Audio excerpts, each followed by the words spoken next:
Ecological Succession, we're using this paper. Go ahead and title the page and cut dotted lines. Cut dotted lines. When you do, you'll end up with these 3 papers. This paper we're going to glue on the far edge of the paper. You can go ahead and glue that in now, give it a chance to dry. Very far edge of the paper. Okay? The other 2 papers. One says primary succession, the other one says secondary succession. We are going to start with primary succession. For this journal entry, you will also be needing 3 colors.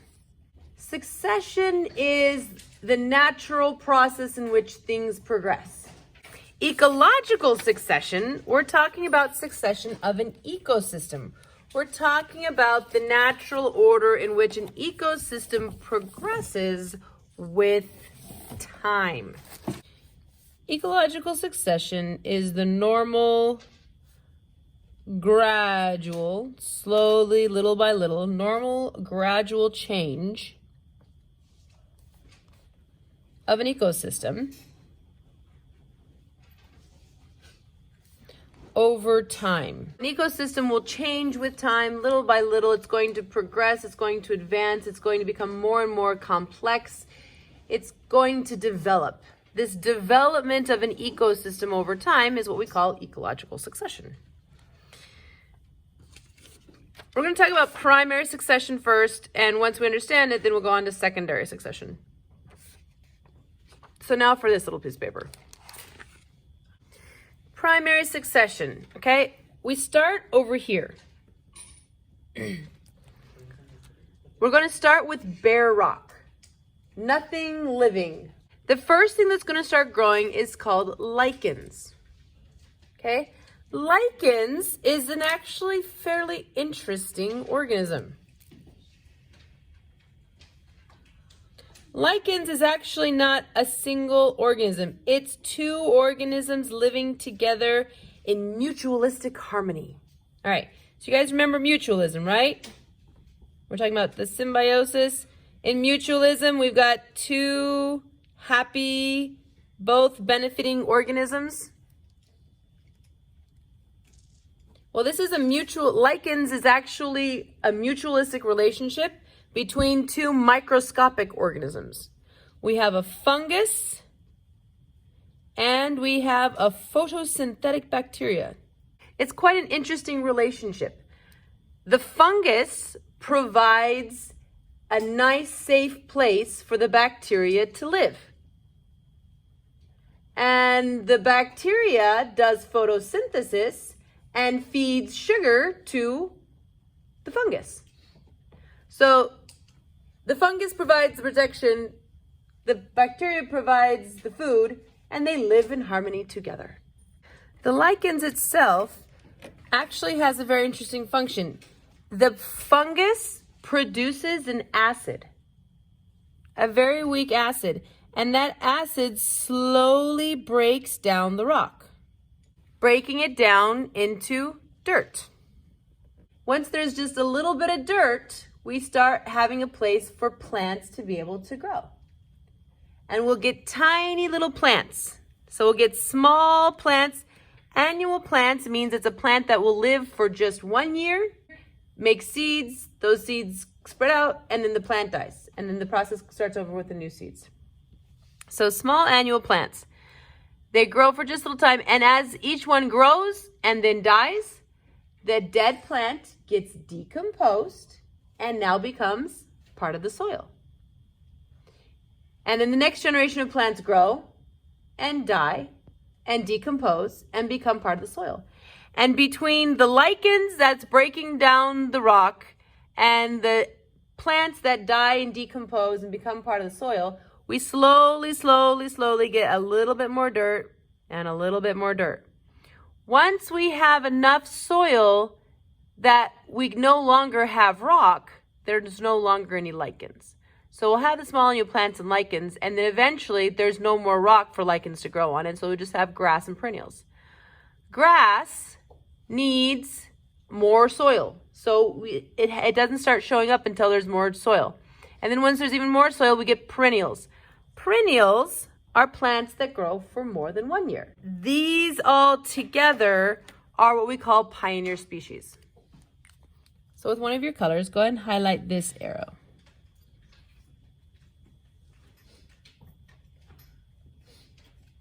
Pioneer species. A pioneer is the first person to arrive in an area and live there. Well, pioneer species, we're talking about the first plants to arrive and live in the area. Once we get more and more and more soil, we finally get into what we call intermediate species. Intermediate species are species that really have some deeper roots, and they need lots of soil to be able to grow. So grasses, we'll still have grasses in an intermediate species. Then we start getting shrubs and what we call shade intolerant trees.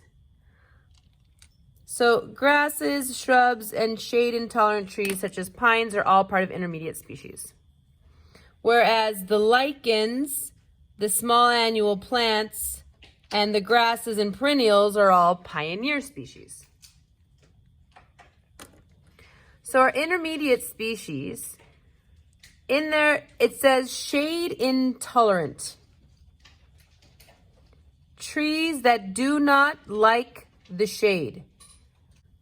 Only grow in full sun. Okay, direct sunlight. They need lots and lots of sunlight to grow. If they don't get it, they don't grow. You can plant it, but if it's in the shade, it's not going to grow.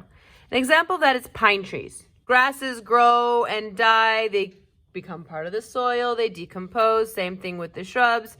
Trees grow big, fall over, die, decompose, become part of the soil. And the soil just keeps getting deeper and deeper. And eventually, we're going to end up with a climax community.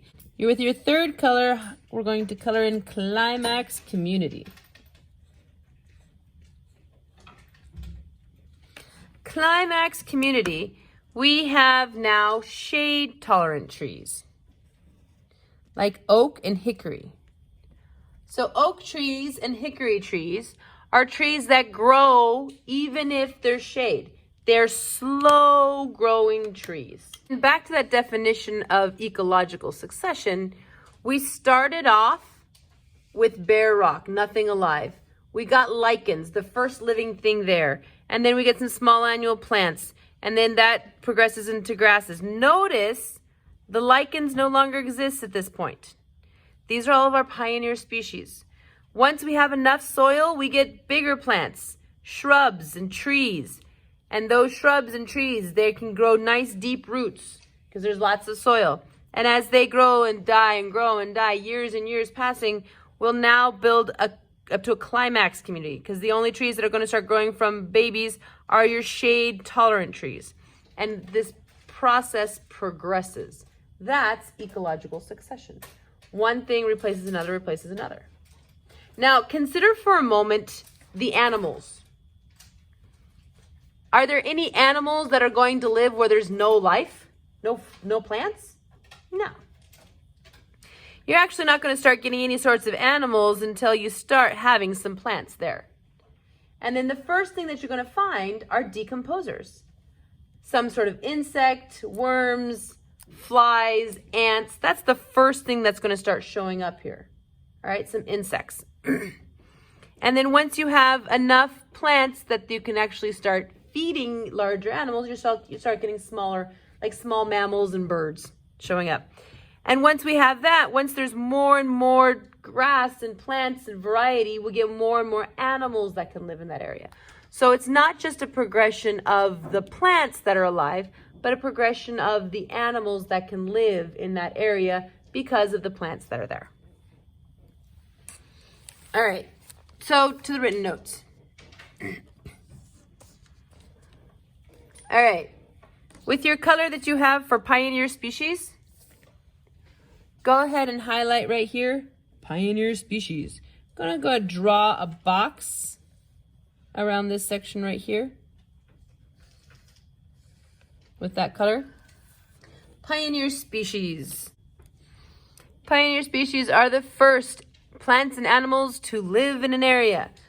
All right, so the very first thing, when the algae and the fungus have a mutualistic relationship, lichens. Okay? It grows on bare rock. The lichens that grows on bare rock. Okay? Once we have enough lichens, it breaks down the rocks, we get some dirt, just a little bit of dirt, we start getting small annual plants. All right? These are plants we usually refer to as weeds. It'll grow for a year and then it dies. It'll grow for a while and then it dies. But before it dies, it makes lots and lots and lots of seeds. All right? And then the insects. The first one probably to ever arrive in an area are ants. Great little decomposers. Along with flies. Eventually we'll start getting some worms. Okay, I'm just going to put like etc. there. But all of these insects have something in common. They're all decomposers. Because they're going to eat the dead plants. As those plants die, they eat them, decompose them, return the nutrients to the soil, and the process starts over. And little by little, we get more and more and more soil. So as the ecosystem develops, pioneer species, so get that color, the pioneer species, all of those plants that started off, they get replaced. They're replaced by the intermediate species.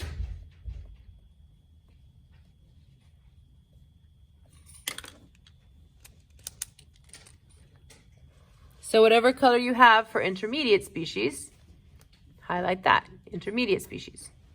As more time passes, years and years and years of an intermediate species, they die, they grow, they die, they grow, they die, they grow. We'll get more and more and more and more soil. And all that shade, the only thing new thing that's going to grow in that shade are your shade tolerant trees. So eventually your intermediate species get replaced by your climax community. As an ecosystem progresses from pioneer to intermediate to climax community, what's changing? Both the plant and the animal populations change with ecological succession. As we go from pioneer to intermediate to climax community, the plants are changing. The type of plants that are there are changing and changing and changing. The type of plants that are there determine which type of animals are there because the animals eat the plants. Okay? So as that ecological succession occurs, plants and animal populations will change. The result. Dun, dun, dun. Ecological succession. As we progress through these steps, there is more and more what we call biodiversity. All right, so the one that says primary succession, fold it in half, write primary succession on the outside. Now let's do secondary succession. Secondary succession starts over here. Notice, what do you see here? Fire! Destruction! Blah! All of the plants are dead. All of the animals are gone. That's how secondary succession starts. Some sort of disaster that destroys all of the plant life, and therefore there are no longer animals. But what do we have? Soil. Within a couple years, we have annual plants. And then grasses and perennials. Annual plants, grasses and perennials, pioneer species. Make sure it's the same color as your primary succession, pioneer species. Some intermediate species. We will get new species replacing the species that were there before. So along with the grass, we're now going to have shrubs, pine trees. Okay? Our intermediate species. And as those intermediate species progress and the ecosystem develops, they will be replaced with the climax community.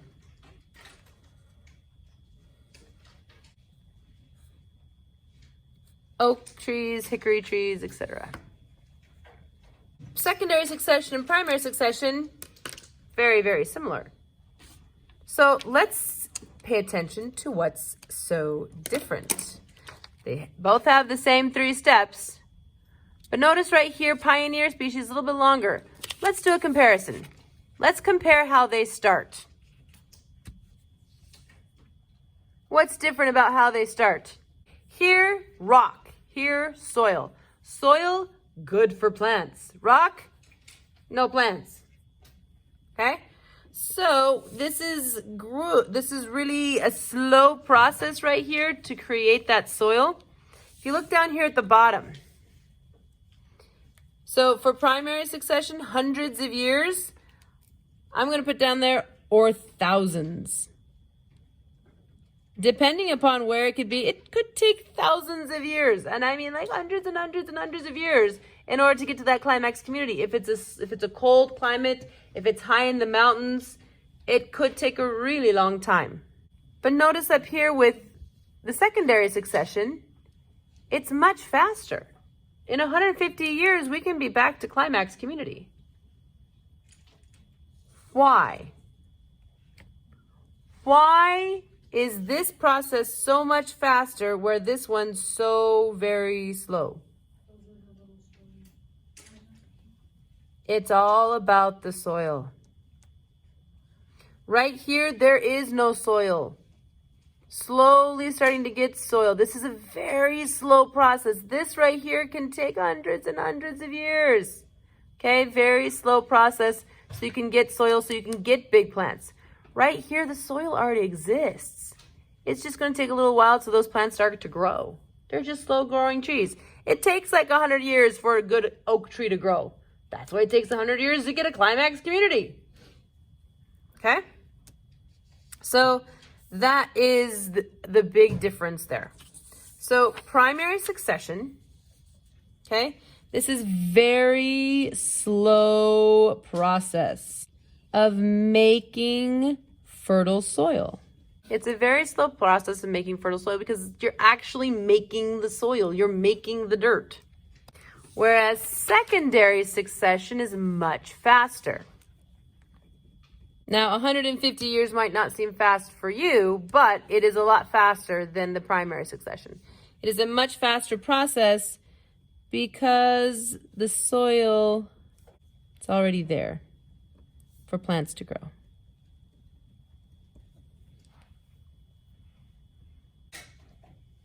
All right, let's glue those in. Make sure they're both folded. I'm going to glue primary succession on the main page, secondary succession on the oops page. Leave space because we're going to write notes. So we need some space here for writing notes above primary succession and above secondary succession. Primary succession. Primary succession. When do we observe the beginning of primary succession? Okay, so back to the idea of bare rock. When do we see bare rock?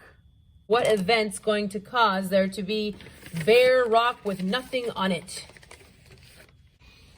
Volcanoes. When a volcano erupts, the lava comes out. And as that lava cools and dries, it becomes rock. So volcano results in bare rock. Sometimes earthquakes can be nice and big and powerful and break open the ground and break off the side of a mountain. Destruction. All right. However that happens, sometimes an earthquake can result in bare rock for life to have a new surface to begin on. Another example is called glacier retreat. As a glacier melts, once it's gone, what was underneath that glacier is just rock. There's nothing alive underneath that glacier. So we call it retreat when a glacier is melting or sliding down a mountain. Okay? glacier retreat. I'm going to put etc.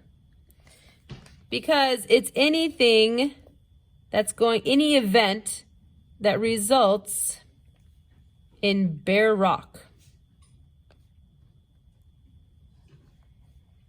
Any sort of event that results in bare rock is going to be an example of primary succession.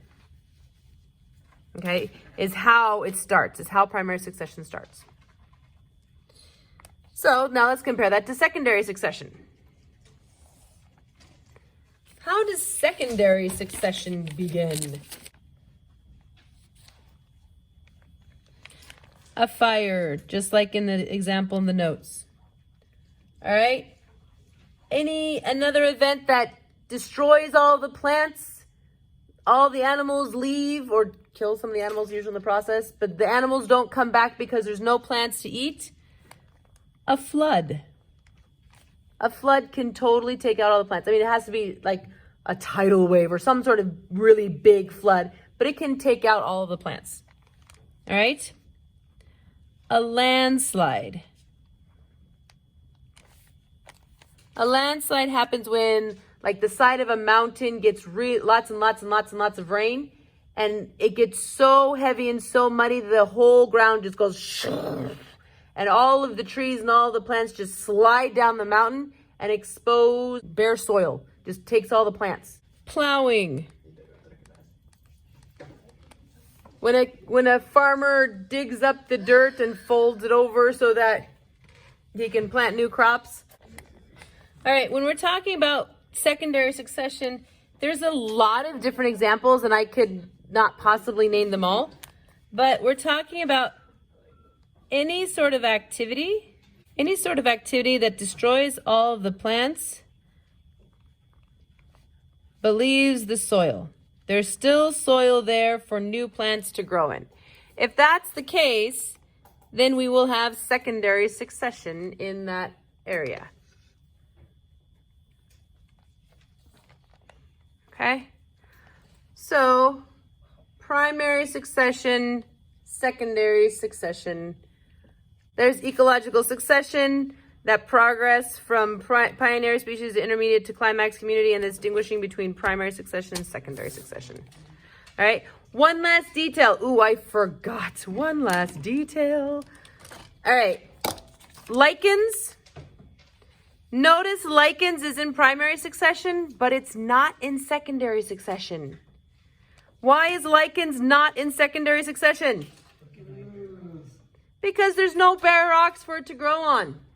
And I can almost guarantee that lichens is going to be on the STAR exam. It's almost like inevitable. So make sure you know and understand lichens, and especially that it's part of primary succession, but not in secondary succession because it grows on rocks.